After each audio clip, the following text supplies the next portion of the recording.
আজকের এই প্রতিবাদ মিছিল করব। আমরা আজকে আমাদের এই প্রদেশ কার্যালয়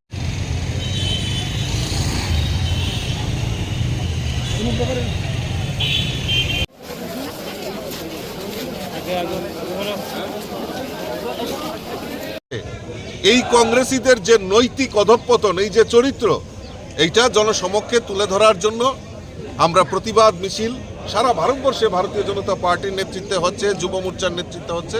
আজকে আমরা আগরতলা শহরেও আমাদের ভারতীয় জনতা পার্টির ত্রিপুরা প্রদেশের যুব মোর্চার সিদ্ধান্ত নিয়েছে, তার জন্য একটা প্রতিবাদ মিছিল এবং এই দেশের সম্পদকে কিভাবে কংগ্রেসীরা নষ্ট করেছে, কিভাবে তাদের ব্যক্তিগত সম্পত্তিতে রূপায়িত করেছে, তার জনসমক্ষে তুলে ধরার জন্যই আমরা আজকে এই প্রতিবাদ মিছিল করছি।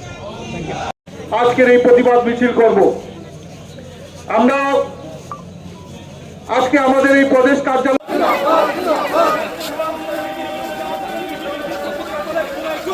Good,